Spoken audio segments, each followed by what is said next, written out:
Good morning student, कैसे आप लोग।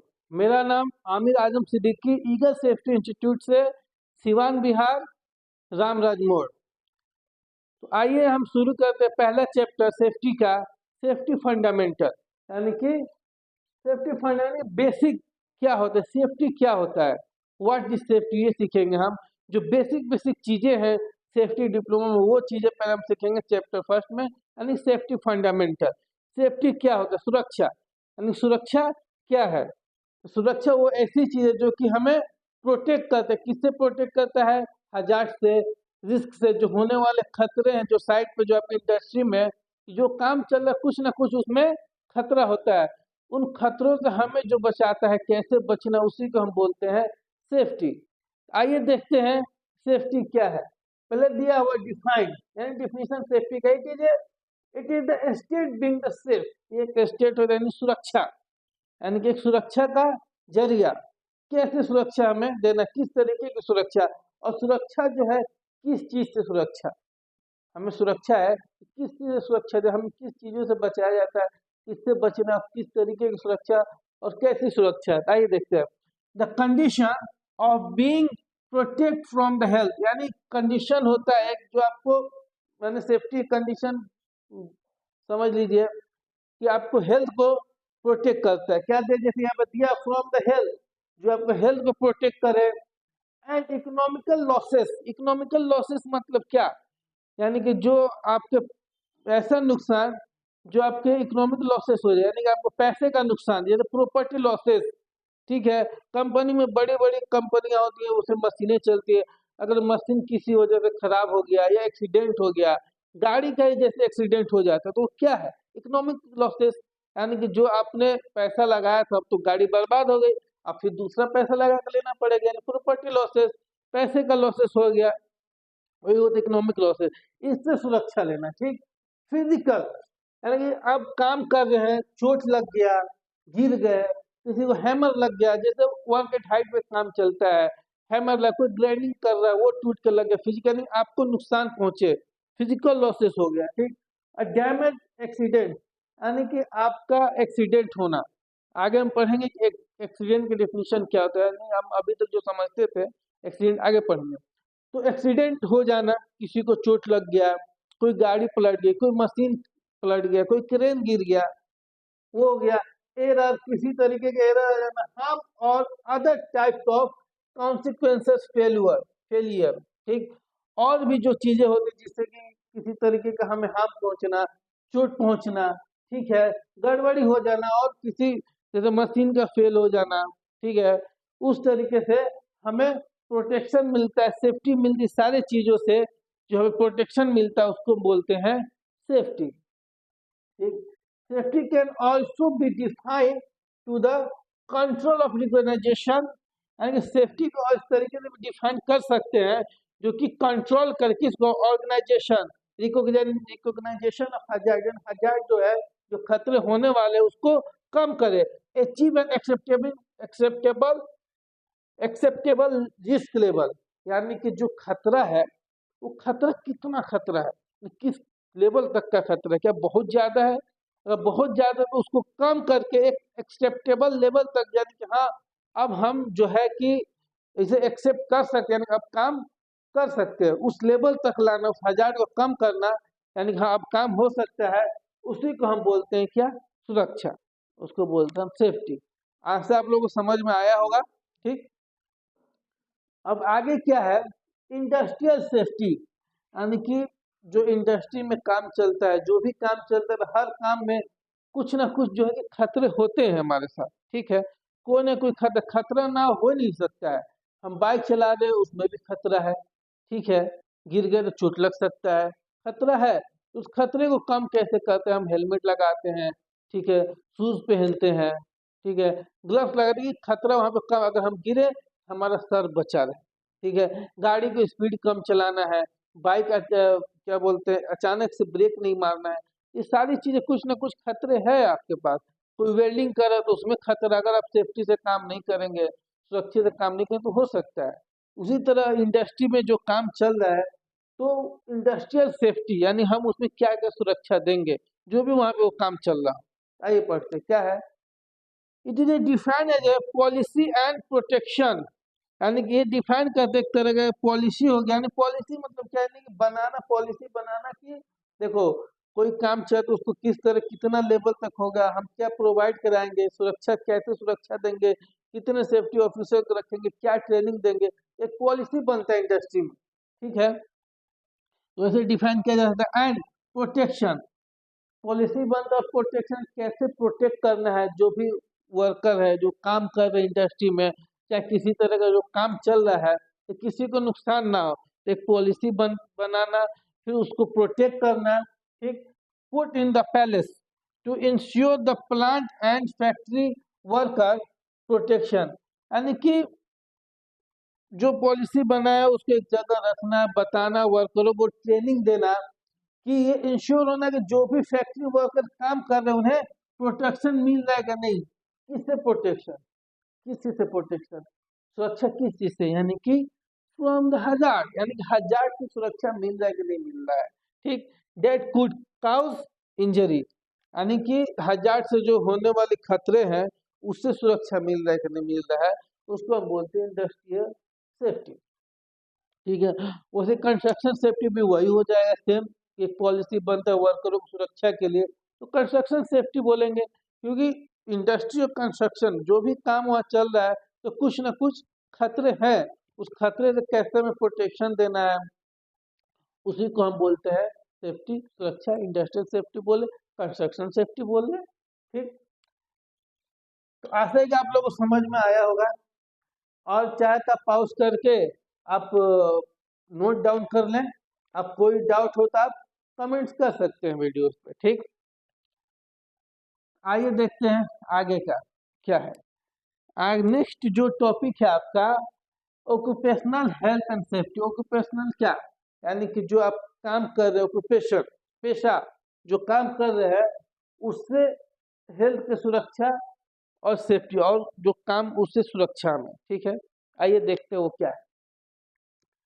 तो क्या है, condition and factor that effect और कुड इफेक्ट, यानी कि एक कंडीशन एक फैक्टर है जो इफेक्टिव होता है और could effect that the health and safety of employ or other worker including temporary worker and contractor personally visitor, और यानी कि हर एक को सुरक्षा, यानी कि एक वर्कर हुआ जैसे दिया है, इसका मतलब ऑक्यूपेशनल जो भी काम करने वाले हैं हर किसी को सुरक्षा प्रदान कराना, सुरक्षा देना, चाहे वो चाहे वो एक टेम्पोररी वर्कर हो या फिर कॉन्ट्रैक्टर हो, ठीक, या फिर विजिटर हो, and any other person work place, यानी जो भी वर्क प्लेस पे जाता है, जो भी कंपनी में जाता है, हर एक को सुरक्षा देना, उसी को हम बोलते हैं ऑक्यूपेशनल हेल्थ एंड सेफ्टी। सीधी भाषा में बोले, यानी कि जो भी इंडस्ट्री में काम करते हो, चाहे वो एक वर्कर हो, चाहे वो एक टेक्नीशियन हो, चाहे वो एक पाइप फिटर हो, चाहे वो इंजीनियर हो, ठीक है, चाहे वो एक मैनेजर हो, चाहे वो एक कॉन्ट्रैक्टर हो, चाहे विजिटर हो, हर एक किसी को सेफ्टी प्रोवाइड कराना, सुरक्षा देना, उसी को हम बोलते हैं ऑक्यूपेशनल हेल्थ एंड सेफ्टी। आइए आगे देखते हैं, occupational health and safety management system, यानी कि जो ऑक्यूपेशनल हेल्थ एंड सेफ्टी है ये मैनेजमेंट सिस्टम क्या है, व्हाट इज दिस। आइए देखते हैं, पार्ट ऑफ एन ऑर्गेनाइजेशन, ये जो है ऑक्यूपेशनल हेल्थ एंड सेफ्टी ये क्या एक पार्ट है ऑर्गेनाइजेशन का, यानी कंपनी का एक पार्ट है जो कि सुरक्षा प्रदान कराती है। मैनेजमेंट एक सेफ्टी का मैनेजमेंट होता है, वो देखते हैं कंपनी में किस तरीके की सुरक्षा है, सुरक्षा सबके लिए प्रॉपर है कि नहीं है, तो वो क्या है एक सिस्टम बंद है, एक मैनेजमेंट बंद है, वो सारी चीजों को देखते हैं। क्योंकि अब जो सिविल इंजीनियर है वो तो सेफ्टी का मैनेजमेंट तो सेफ्टी नहीं देखता है, जो सेफ्टी का एक अलग टीम होता है वो ट्रेनिंग देता है, वो बताता है कि सबको सेफ्टी फॉलो करना है, वो चीजें सेफ्टी दे। सिविल वाला तो अपना सिविल का काम देगा, मैकेनिकल मैकेनिकल काम देगा, लेकिन जो सिविल के हैं, जो मैकेनिकल जो इलेक्ट्रिकल के हैं, वो सेफ्टी से काम कर रहे कि नहीं कर रहे, वो सेफ्टी मैनेजमेंट देखता है। जो कंपनी में अलग ऑर्गेनाइजेशन एक अलग मैनेजमेंट बनाया जाता है, अलग सिस्टम बनाया जाता है, उसको हम बोलते हैं safety management system.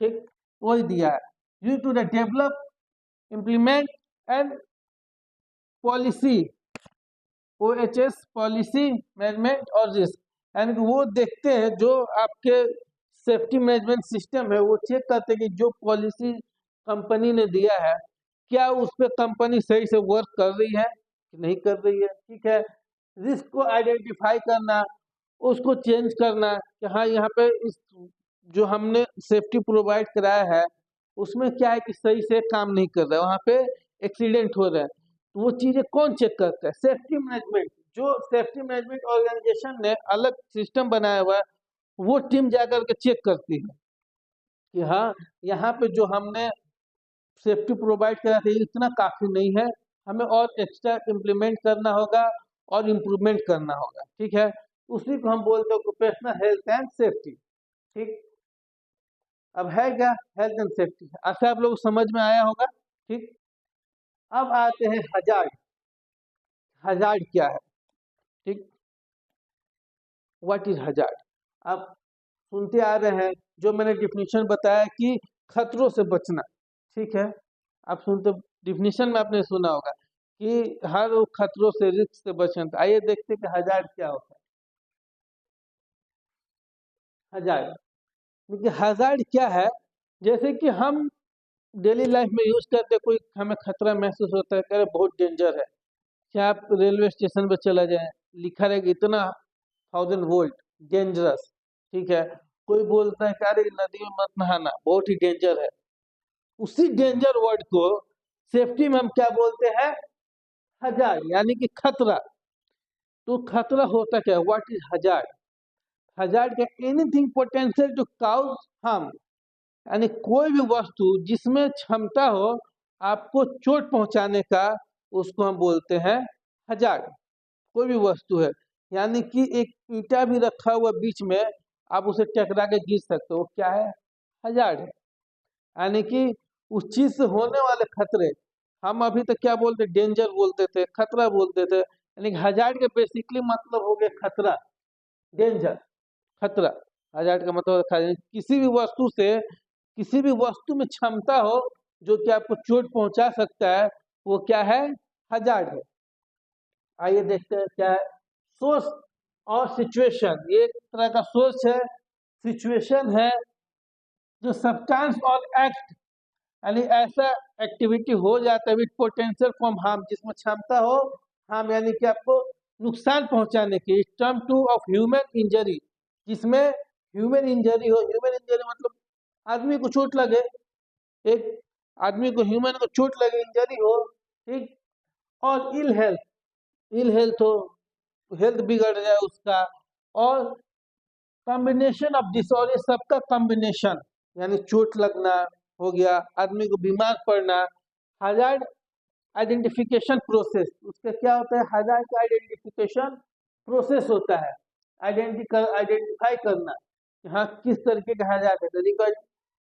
Recognise that the hazard exist and defining it characteristic, यानी कि हजार्ड को हम क्या करते हैं, एक आइडेंटिफिकेशन होता है, उसको आइडेंटिफाई करते हैं, देखते उससे कितना खतरा, उसको कैसे कम करना है। ठीक, और हम आगे पढ़ेंगे उसको हम कैसे हजार्ड को आइडेंटिफाई करते हैं।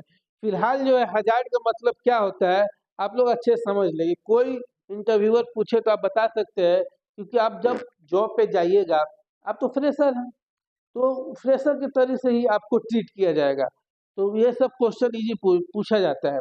इतना बड़ा जो है आपको याद करने की जरूरत नहीं, हाँ समझने के लिए है, आपको समझने के लिए इतना बड़े कि आपको समझ में आ सके कि आगे एक्सप्लेनेशन आप कर सकते हैं। तो सीधी सी बात यह कि जिस चीज में क्षमता हो, यानी ताकत हो कि आपको चोट पहुंचा सके, हर वो चीज क्या है? हजार्ड है, यानी खतरा है। अब जैसे, अब यहाँ पे एक नेल निकला हुआ है जमीन के अंदर ऐसे, ये क्या है? दिस इज हजार्ड, क्योंकि इस पे अगर हम पैर रखेंगे तो सीधा हमारे पैर में घुस जाएगा, हमें चोट, हमें इंजर कर सकता है, यानी इसमें क्षमता है आपको चोट पहुंचाने को, क्या है? हजार्ड है। ठीक है, तो उसको कम करने के लिए क्या करना, या तो उसको हम हटा देंगे या फिर उस पर कुछ रख देंगे जिससे किसी को पता चले कि यहाँ पे नेल है, या फिर उसको ढक देंगे।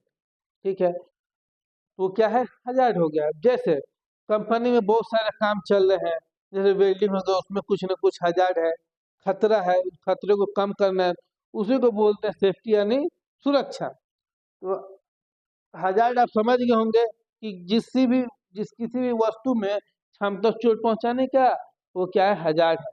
कोई सोर्स लिखा है, सिचुएशन लिखा है, आप बाइक चला रहे हैं, कुछ ऐसा बड़ा सा ठोकर आ गया तो क्या है, वो हजार्ड।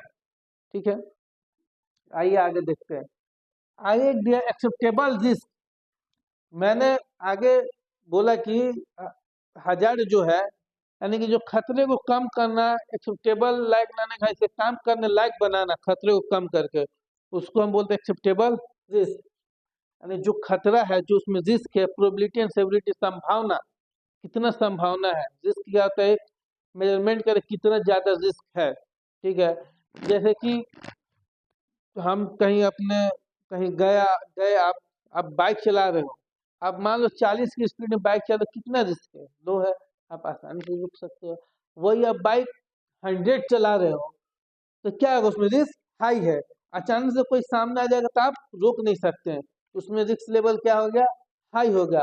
अब उस हाई रिस्क को कम करने के लिए हम क्या करेंगे, बाइक की स्पीड क्या है, स्लो करेंगे, तो क्या होगा, वो एक्सेप्टेबल लेवल तक आएगा, हाँ अब एक्सेप्टेबल है, आप इतना चला सकते हैं। जैसे कि बाहर के कंट्री में क्या है कि जगह जगह लगा रहता है कि आप इतने स्पीड तक चला सकते हैं, या फिर कंपनी में 20 किलोमीटर पर आवर, तो एक क्या है कि एक आपको दे दिया गया कि हाँ इतने किलोमीटर आप चलाएंगे तो एक्सेप्टेबल होगा, अगर उससे ज्यादा चलाएंगे तो ये एक्सेप्टेबल नहीं है, आपके साथ खतरा हो सकता है। उसी को कम करना, यानी हजार को कम करना और उस लेवल तक लाना कि काम कर सकते हैं, उसको हम बोलते हैं एक्सेप्टेबल रिस्क। आइए देखते हैं, the risk that has been reduce to the level, यानी कि जो रिस्क का जो हाई रिस्क है उसको रिड्यूस करना, यानी कि उसको कम करना, उसके लेवल को कम करना, that can be tolerated by the organisation, organisation के द्वारा देखने का हम कैसे उसको कम कर सकते हैं, having regard its legal obligation and its own policy, OHS policy. ठीक, ऑर्गेनाइजेशन हेल्थ एंड सेफ्टी, जो ये OHS है, organisation health and safety policy, यानी कि ये जो आप स्टेप ले रहे हैं रिस्क कम करने के, ये लीगल होना चाहिए। ठीक है, ऐसे नहीं कि आप जा करके ये कर दे, नहीं, ये ऑर्गेनाइजेशन द्वारा दिया जाता है, हाँ, इस स्टेप तक अगर ये लेवल कम हो गया तो आप जो है काम करा सकते हैं। ठीक, आशा आप लोगों को समझ में आया होगा। अगर आप लिखना चाहते हैं, वीडियो को पॉज करके आप इसको लिख सकते हैं। अब आगे देखिए, आगे का क्या है, रिस्क। रिस्क क्या होता है, व्हाट इज रिस्क, यानी कि रिस्क उसे बोलते हैं, यानी जो खतरा है, खतरे से प्रोबेबिलिटी, यानी क्या संभावना है, कितना रिस्क है। बोलते हैं ना, अरे बाइक में चलो बहुत ज्यादा रिस्क है, हाई ब्रेक लगेगा नहीं तुम गिर जाओगे, यानी जो हजार है उस हजार से क्या खतरा हो सकता है उसको हम बोलते हैं रिस्क। ठीक, संभावना, क्या संभावना है, आइए देखते हैं। तो उसके क्या, कॉम्बिनेशन ऑफ लाइक्लीहुड और ऑकरेंस, यानी कि ये combination likelihood and probability and severity, क्या संभावना है उस हजार से, कितना रिस्क है, अगर है तो कितना, क्या संभावना है कि एक्सीडेंट हो ही जाए, क्या संभावना है वो चोट लग ही जाए, अगर लगे तो किस लेवल तक लग सकता है, वो होता है आपका रिस्क, यानी कि उसको एक लेवल निकालना। ठीक, यहाँ पर दिया सेवरिटी और प्रोबेबिलिटी, यानी कि अब जो संभावना है, कितनी संभावना है कि आप इंजर्ड हो सकते हैं, कितनी संभावना है कि आपका पैर टूट सकता है, क्या संभावना है कि चोट लग सकता है, उस संभावना को कम करना है, आपको भापना कि रिस्क किस लेवल तक है। ठीक है, तो आप रिस्क समझ गए होंगे कि रिस्क क्या होता है।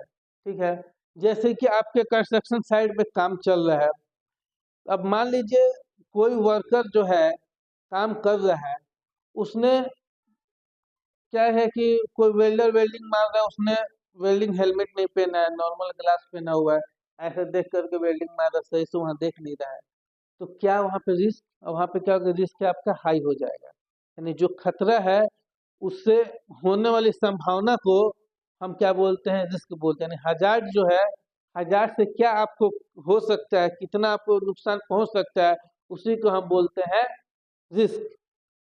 ठीक, तो आशा है आप लोग समझ में आया होगा। और उसके बाद आता है रिस्क असेसमेंट। ठीक है, कि रिस्क असेसमेंट एक अलग ही चैप्टर है, पूरा एक चैप्टर है, उसमें रिस्क असेसमेंट पूरा आपको डिटेल में समझ में आएगा। यहाँ पे मैं थोड़ा बहुत आपको बता देता हूँ रिस्क असेसमेंट क्या है। रिस्क असेसमेंट क्या एक तरह का प्रोसेस है कि रिस्क के लेवल को मेजरमेंट करना। ठीक है, जो हजार्ड है उस हजार्ड से आपने क्या प्रिकॉशन दिया, क्या उस प्रिकॉशन से जो आपका रिस्क लेवल है, जो आपका हजार्ड है, वो कितना कम हुआ है, उसी को बोलते हैं हम risk assessment. Process of evolution that risk arising from the hazard, यानी कि जो हजार्ड है उसमें कितना हजार्ड से कितना खतरा है। ठीक है, talking into account the adequate of any existing control, और उस जो हजार्ड है उसको कैसे हमें कंट्रोल करना जो उसमें हाई रिस्क है। ठीक, एंड डिसाइडिंग वेदर और not the risk is acceptable, और उसके बाद से डिसाइड करेंगे जो रिस्क है क्या उस लेवल तक है, क्या उतना लेवल जो उसको हम एक्सेप्ट कर सकते हैं, वही होता है आपका रिस्क असेसमेंट। तो आप वीडियो को पॉज कर ले, इसको लिख ले, इसको समझ ले। उसके बाद क्या event, the possible incident that count the result is the threat should realise hazard, यानी कि इवेंट मतलब क्या, कुछ ऐसा हो जाना पॉसिबिलिटी जिसमें इंसिडेंट और उसका रिजल्ट क्या थ्रेट, यानी कि आप शिकार बन जाए हजार्ड के, उसको बोलते हैं इवेंट। आगे पढ़ाते हैं। ठीक है, तो अब क्या इंसिडेंट क्या होता है, व्हाट इज इंसिडेंट।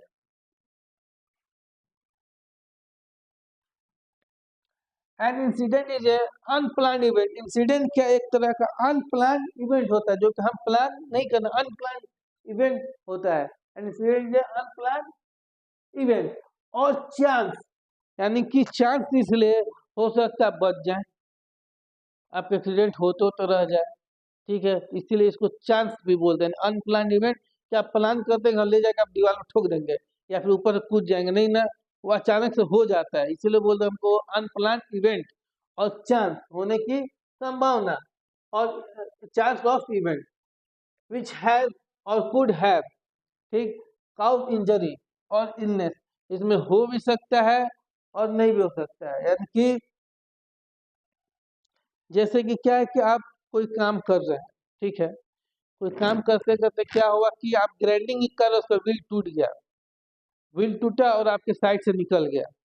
ठीक है, तो क्या ये होते होते रह गया आपके साथ इंसिडेंट, इसी को हम बोलते हैं इंसिडेंट। आप इंजर्ड नहीं हुए, आप बाल बाल जो है कि बच गए। ठीक है, and damage losses people asset and environmental reputation and it including accident and near miss। जैसे कि बाल बाल बचना जो मैं बोल रहा था वो होता है आपका नियर मिस, यानी कि सीधी सी बात है इंसिडेंट, यानी कि आप काम कर रहे हैं, ठीक है, आपने फुल सेफ्टी के साथ काम किया और घटना घट गई, उसमें आप बच गए, प्रॉपर्टी लॉस हो गया, आप उसमें बाल बाल बच गए, उसको हम बोलते हैं इंसिडेंट। अगर आपको कुछ हो गया, ह्यूमन बॉडी एरर हो गया, ह्यूमन बॉडी को थ्रेट हो गया, फिर वो इंसिडेंट नहीं रहेगा, वो क्या हो जाएगा, वो हो जाएगा आपका एक्सीडेंट। एक्सीडेंट में अनप्लान इवेंट है, देखिए an accident is a incident, accident क्या है, एक तरह का इंसिडेंट है विच हैज काउज हार्म और लॉस, जिसमें आपको नुकसान पहुंचता है, आपको लॉसेस होती है, आपको डैमेज होते हैं, आपको चोट पहुंचता है, पैर हाथ टूट गया, आदमी मर गया, वो होता है एक्सीडेंट। यानी एक्सीडेंट भी क्या है, unplanned event and undesired, uncontrolled that result in injury, damage, property losses and even death, इसको हम बोलते हैं एक्सीडेंट। अब हम क्या समझते थे एक्सीडेंट से, तो भाई आपस में गाड़ी टकरा गई तो क्या एक्सीडेंट है, नहीं, इसमें क्या बोला कि इंजरी हो जाना, जिसके रिजल्ट क्या होता है इंजरी होना। अगर छोटा से छोटा खरोच भी लगता है, जैसे आप चलते ठोकर लग के आपके पैर के नेल जो है, अंगूठे का जो पैर का अंगूठे का नाखून जो है निकल गया, उसमें ब्लड आ रहा है, वो भी एक्सीडेंट है। अब घर में खाना बना रहे, कुछ काट रहे, उस नाइफ से आपका उंगली कट गया, वो भी एक्सीडेंट, क्योंकि आप इंजर हुए, उसको हम एक्सीडेंट बोलते। सिर्फ गाड़ी को टकरा जाना एक्सीडेंट नहीं होता है, रेलगाड़ी को टकरा जाना गिर जाना एक्सीडेंट नहीं होता, हर वो चीज जिससे आपको नुकसान पहुंचता है, ह्यूमन बॉडी को थ्रेट पहुंचता है, वो क्या है? एक्सीडेंट है। अगर कोई इंजरी पहुंच गया, फिर आप चला रहे, आप बच गए, बाइक से कूद गए, आपको कुछ नहीं हो, तो वो हो गया इंसिडेंट। ठीक, आशा है कि आप लोग को समझ में आया होगा। ठीक है, आइए देखते हैं। एक है इन्वायरमेंटल इंसिडेंट। इन्वायरमेंटल इंसिडेंट क्या होता है? ठीक है, यानी इन्वायरमेंटल मतलब क्या है? आपका वातावरण, हमारा वातावरण, जो वातावरण के अंदर जो हमारा, जिस हम वातावरण में सांस लेते हैं, ठीक है, उसमें किसी तरह का डिजायर हो जाना, जैसे क्या होता है अर्थक्वेक, यानी कि अर्थक्वेक का आ जाना। ठीक है, हम कचरा फैलाते हैं तो उसमें बदबू निकलता है, हवा में फैलने पर हमें सांस नहीं लिया जाता, वो भी इन्वायरमेंटल इंसिडेंट है। आइए, एनी अनप्लान्ड और अनकंट्रोल, ठीक है, कोई भी ऐसा अनप्लान्ड और uncontrolled release of the material, liquid और गैसेस और solid, like to have an environmental में आपको कोई भी ऐसा चीज जो लिक्विड गैस हो, जो आपके इन्वायरमेंटल हमारे वातावरण को इफेक्ट पहुंचाए, वो क्या है? आपका इन्वायरमेंटल इंसिडेंट है। ठीक, तो आप समझ गए इन्वायरमेंटल इंसिडेंट क्या? कि देखिए, पढ़ के समझ में आप पाएंगे इन्वायरमेंटल इंसिडेंट यानी जो आपका वातावरण है उसमें किसी की वजह से कुछ खतरा होना वातावरण का, उसको हम इन्वायरमेंटल बोलते हैं। या वो सॉलिड से गैस लीकेज हो जाना, इन्वायरमेंटल इंसिडेंट कि वो हवा में जाके वो मिक्स हो जाता है, कचरा फेंकते बदबू फैलना, हवा में जाके वो मिक्स हो जाता है, उसको हम बोलते हैं इन्वायरमेंटल इंसिडेंट।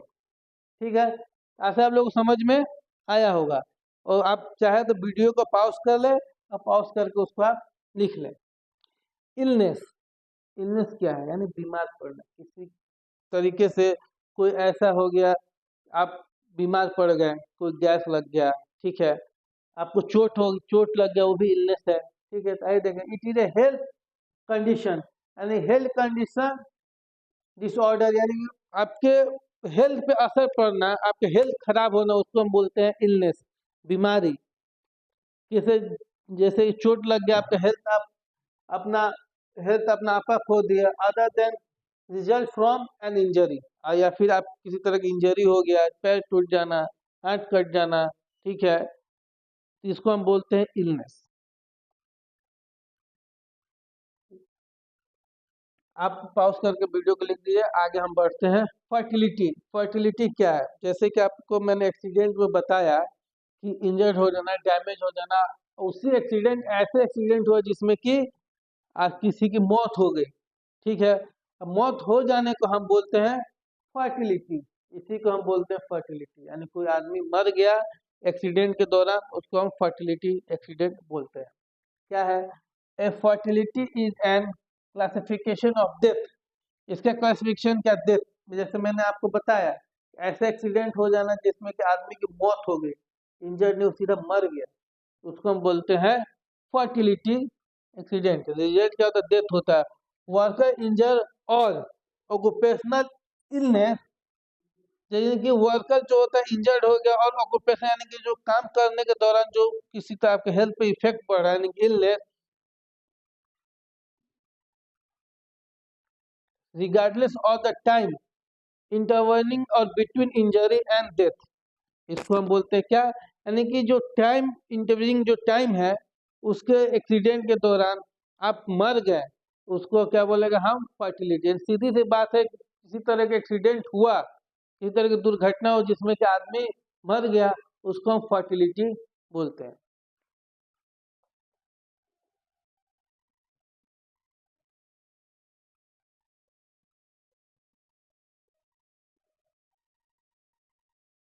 ठीक है, तो आपको इंसिडेंट, एक्सीडेंट और हजार्ड आशा के समझ में आया होगा। तो आइए आगे बढ़ते हैं। आगे क्या है? सब स्टैंडर्ड एक्ट और अनसेफ एक्ट।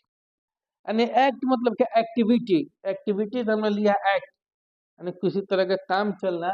वो देखिए अनसेफ एक्ट क्या होता है? ठीक है, ह्यूमन एरर होता है, कि जानबूझ करके गलती करना, उसको हम बोलते हैं अनसेफ एक्ट। अब जैसे कोई वर्कर, आप जानबूझ करके बाइक चला रहे 100 के स्पीड में, अब गिरिएगा तब मरेगी, इंजर होंगे, तो जानबूझ करके गलती करना, आपको पता है कि वहां पे हजार्ड एक खाता, जानबूझ कर गलती कर रहे हैं तो उसको हम बोलते हैं अनसेफ एक्ट। इसलिए बोला गया इट इज ह्यूमन एरर। क्या है ये? ह्यूमन एरर है। और पर्सन मिस्टेक, यानी कि अपने गलती कर दे, बाई विच दे दीजिए चांस ऑफ एक्सीडेंट, उसके वजह से एक्सीडेंट हो जाए और प्रॉपर्टी लॉसेस हो जाए, तो उसको बोलते हैं हम अनसेफ एक्ट। अब जैसे इंडस्ट्री में कोई वर्कर काम कर रहा है, या फिर वो वेल्डिंग ही कर रहा है, या फिर ग्राइंडिंग कर रहा है, या फिर ड्रिलिंग कर रहा है, और उसने पीपी सही से नहीं पहना हुआ है, जो कंपनी पीपी प्रोवाइड कर रहा है, आगे पढ़ाएंगे तो समझ में आएगा, तो वो क्या है? अनसेफ एक्ट है। ठीक है। अब क्या दिया है आपका? Unsafe condition. अनसेफ कंडीशन क्या है? ठीक है। सब स्टैंडर्ड कंडीशन और unsafe condition, it is a condition by which there has chance of getting accident और प्रॉपर्टी लॉसेस, जिसमें कि चांस हो एक्सीडेंट होने का, प्रॉपर्टी लॉसेस होने का, उसे हम अनसेफ कंडीशन बोलते हैं। जैसे हमने पहले एनालाइज कर ले कि वहां पे हजार्ड है, तो क्या अनसेफ कंडीशन है। जैसे कि आप कहीं तेल गिरा हुआ था, फिसल सकते हैं, तो क्या अनसेफ कंडीशन, आपने हजार्ड को आइडेंटिफाई कर दिया पहले ही, वहां पे हजार्ड है, तो क्या अनसेफ कंडीशन हो गया।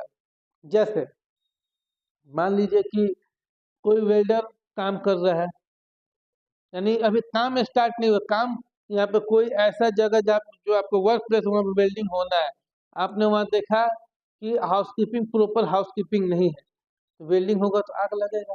उससे पहले आप देख लेगा वहाँ पे हजार्ड है, तो क्या होगा? वो अनसेफ कंडीशन हो गया। अगर वहाँ पे एक्टिविटी चल रहा है तो फिर वो क्या होगा? अनसेफ एक्ट हो गया। वही होता है जैसे नियर मिस। अनसेफ कंडीशन यानी कि वहाँ पे काम जानबूझ के गलती करना है, या फिर ह्यूमन की वजह से, किसी वर्कर के मिस्टेक की वजह से एक्सीडेंट हो जाना, और वो जानते हुए भी कि वहाँ पे हजार्ड है फिर भी वो काम कर रहा है, तो क्या अनसेफ एक्ट हो गया। हमने पहले ही वहाँ पे देख लिया कि हजार्ड है, तो अनसेफ कंडीशन हो गया। नियर मिस क्या है? एक्सीडेंट होते होते बाल बाल बच जाना, वो क्या आपका नियर मिस है। यानी कि आप कहीं खड़े हैं और कोई चीज ऊपर से गिर गया आपके 2-4 फीट की दूरी पे या 3 फीट की दूरी पे, यानी सीधी सी बात है कि बाल बाल बच जाना, उसको हम बोलते हैं नियर मिस। और सेफ्टी के लैंग्वेज में हो गया, जैसे कि आप आपको मैं फिगर को माध्यम से समझाता हूँ कि देखिए क्या होता है। Near miss is an incident, near miss भी क्या एक तरह का इंसिडेंट है which result is no injury, जिसमें आप, जिसका रिजल्ट है, जिसका आउटकम है क्या है? किसी तरह का इंजरी ना हो, इल हेल्थ, इलनेस ना हो, ठीक है, और डैमेज ना हो, ठीक है। No injury, no illness, no damage, product losses और हार्म टू कंपनी रिपुटेशन, यानी कि आपका सीधी सी बात है कि किसी प्रोडक्ट को हार्म पहुंच जाना, किसी प्रोडक्ट का नुकसान हो जाना, और आपको नुकसान ना पहुंचना, ह्यूमन बॉडी को नुकसान ना पहुंचना, उसको हम बोलते हैं नियर मिस। आइए देखते हैं इसमें अनसेफ कंडीशन, अनसेफ एक्ट और नियर मिस और एक्सीडेंट क्या होता है। तो पहला ये जो है, ये जो लिफ्टिंग किया जा रहा है, यहाँ पे चैन ब्लॉक जो लगा हुआ है, तो चैन ब्लॉक क्या सही से नहीं है, चैन ब्लॉक यहाँ पे टूटा हुआ है। ये टूटा हुआ है तो क्या हो गया? आपका अनसेफ कंडीशन हो गया। और एक्ट क्या है? ये तो अनसेफ कंडीशन हो कि चैन ब्लॉक टूटा हुआ है, आप उसमें काम कर, तो वो क्या हो गया? अनसेफ कंडीशन हो गया। एक्ट क्या है? अब ये देखिए लिफ्टिंग जो ऊपर जा रहा है, वर्कर इसके नीचे से गुजर रहा है, इसको पता है कि वो गिर जाएगा तो मरेगा, फिर भी उसके नीचे से जा रहा है, तो ये क्या हो गया? अनसेफ एक्ट हो गया। ठीक। और उसके नीचे से गया और अचानक से चैन ब्लॉक टूटा, उसके सामने गिर गया, लेकिन वो बच गया, वर्कर जो बच गए। हम देख रहे जैसे कि ये नीचे गिरा है और इनको चोट नहीं लगा, ये बच गया, इसको हम बोलते हैं नियर मिस। ठीक। अगर वही चीज इनके ऊपर आगे गिर जाए, जैसे इनके ऊपर गिरा है, ये क्या हो गया? उनको इंजरी हुआ, ये हो गया एक्सीडेंट। तो आपको समझ में आएगा पिक्चर के माध्यम से अच्छे से कि अनसेफ कंडीशन किसको कहते हैं, अनसेफ एक्ट क्या होता है, नियर मिस और एक्सीडेंट क्या होता है। आप चाहे तो इसको पॉज करके एक बार देख ले, और जो नियर मिस का डिफिनीशन है उसको लिख ले, उसको समझ ले। अब क्या FAC यानी कि आपका फर्स्ट एड केस। तो फर्स्ट एड केस क्या है? तो नॉर्मली फर्स्ट एड केस क्या है, आप ऐसे समझ लें कि वर्क साइट पे कैसे किसी तरह का आपको चोट लग गया, खरोच लग गया, आपने अपना इलाज खुद ही कर लिया, किसी फिजिशियन किसी डॉक्टर के पास जाने की जरूरत ना पड़ी। जो फर्स्ट एड केस हर कंपनी में होता है, चाहे किसी गाड़ी में भी आजकल देखने को मिला फर्स्ट एड बॉक्स, ठीक है, आपने उससे लेकर के अपना इलाज कर लिया, बैंडेज कर, डॉक्टर के पास जाने की जरूरत नहीं पड़ी, उसको हम बोलते हैं फर्स्ट एड केस। आइए देखते हैं। Any one time treatment and subsequences और ऑब्जर्वेशन माइनर स्क्रैचेस। एक समय एक टाइम आपको क्या होगा, माइनर स्क्रैचेस लगा, कट लग गया, थोड़ा बहुत जल गया, आप फिसल गए, विच नो ऑर्डिनरली और required medical care by physician, और आपको फिजिशियन से जाने की सलाह लेने की जरूरत नहीं पड़ी, उससे दवा लेने की जरूरत नहीं पड़ी, आपने खुद ही कर लिया। फर्स्ट एड बॉक्स से निकाला जो दिया रहता है, आपने खुद ही अपना मरहम पट्टी कर लिया, क्रीम लगा लिया, हो गया, खत्म, जाने की जरूरत नहीं पड़ी डॉक्टर के पास। तो वो क्या आपका फर्स्ट एड केस है। अब वही केस क्या है, अगर वही ऐसा इंजरी हो गया, आपको डॉक्टर के पास जाने की जरूरत पड़ गई, तो फिर वो क्या होगा, मेडिकल ट्रीटमेंट, MTC, वो मेडिकल ट्रीटमेंट हो जाएगा। मेडिकल ट्रीटमेंट कहते एनी रिपोर्टेबल इंजरी, यानी कि ऐसा इंजरी होगा जिसमें कि रिपोर्टेबल इंजरी की कंपनी को रिपोर्ट करना पड़ा कि इस तरीके का इंजरी हुआ है। और फर्स्ट एड केस में रिपोर्ट करने की जरूरत नहीं, आपको चोट लगा, आपने खुद ही उसको सॉल्व कर लिया, हल्का फुल्का माइनर सा कट लगा, फिसल गया, छिला गया, हो गया, आपने खुद ही कर ले, तो फर्स्ट एड केस हो गया, कंपनी को रिपोर्ट करने की जरूरत नहीं पड़ी, और ना ही आपको डॉक्टर के पास जाने की जरूरत पड़ी, नहीं पड़ी, तो वह आपका क्या होगा, फर्स्ट एड केस हो गया। अब MTC मेडिकल ट्रीटमेंट।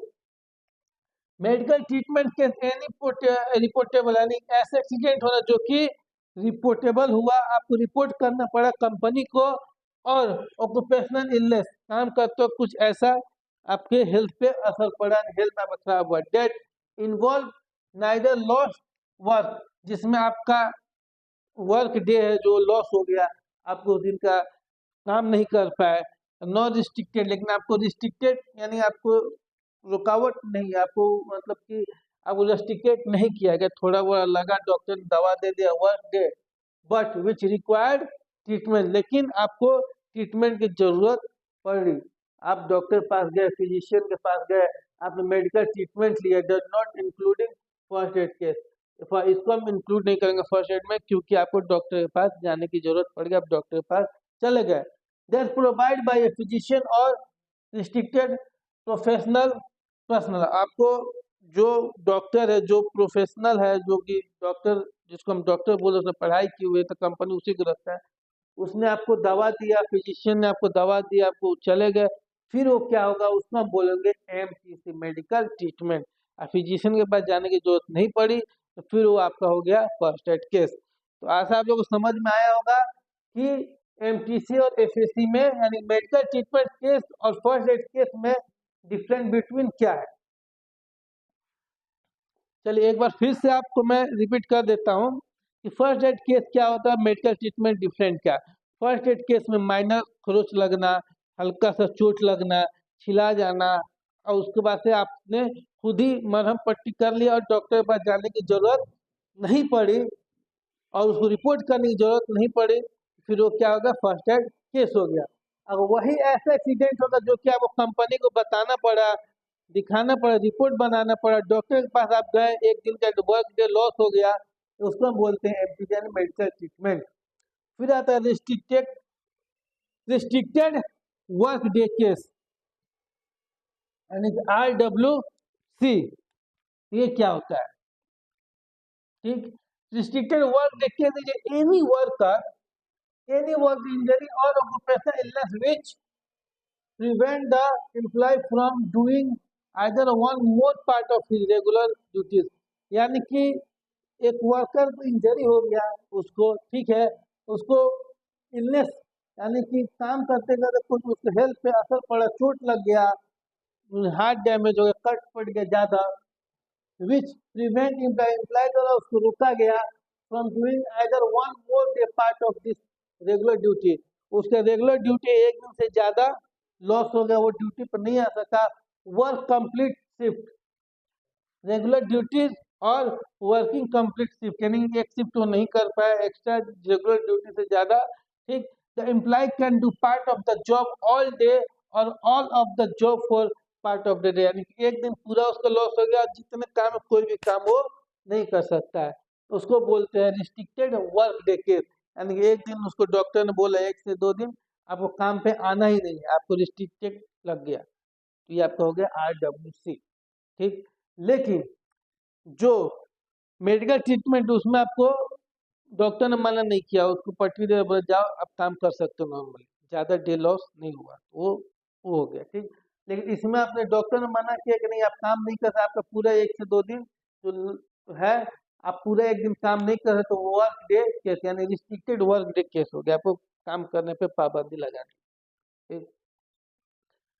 अब क्या है, एक लॉस्ट वर्क डे केस, ये क्या था, रिस्ट्रिक्टेड वर्क डे केस, एक है लॉस्ट वर्क डे केस यानी WC, ये क्या होता है, बिकॉज ऑफ वर्क इंजरी, यानी काम करने के दौरान जो आपको इंजरी हुई है, ऑक्यूपेशनल इलनेस हुआ है, एम्प्लॉय डेथ और हैपन, यानी एम्प्लॉय मर गया या फिर उसको पैर हाथ टूट गया, person not able to work, जो काम करने के लायक नहीं बचा, come under the lost day case, इसको ये किस में आता है, लॉस्ट डे केस में आता है, यानी कि इंजरी ऐसा चोट लगा वो काम कर ही नहीं सकता है, अनेबल टू वर्क, ठीक, या फिर वो मर गया, तो इसमें आता है WC। तो ऐसा आप लोग समझ में आया होगा, आप वीडियो को पॉज करके इसका डेफिनेशन लिख लें, समझ लें।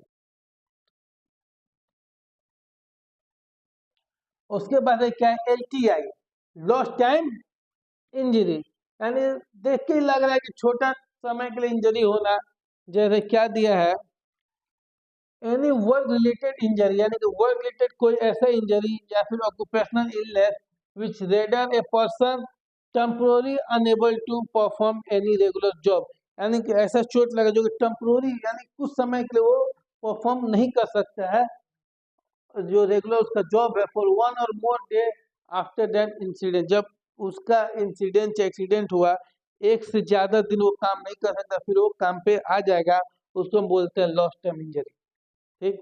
और जो एकदम ही काम करने के लायक नहीं बचा उसको हम बोलते हैं लॉस्ट वर्क डे। LTI क्या है कि लॉस्ट टाइम, जो छोटे समय के लिए जॉब पे ना आना, फिर आप ठीक होगा जॉब पे आ सकते हैं, यानी 1 से ज़्यादा दिन, यानी 1 और मोर डे 1, यानी 1 से ज़्यादा दिन नहीं आना, फिर उसके बाद आप काम पे आ सकते हैं इंसिडेंट के बाद, तो आपका क्या होगा, वो हो गया LTI। ऐसा आप लोगों को समझ में आया होगा सेफ्टी फंडामेंटल, फिर आगे एक और क्लास होगा सेफ्टी फंडामेंटल का और डिटेल में, इसके अभी और भी टॉपिक्स बचे हुए हैं, तो फिर आगे देखने के लिए आप बने रहें, और आशा है कि आप लोग को हर चीज़ समझ में आया होगा अच्छे से, कुछ नहीं समझ में आया आप वीडियो पे कमेंट्स कर सकते हैं, बता सकते हैं, फिर आपको आगे बताया जाएगा। Thank you.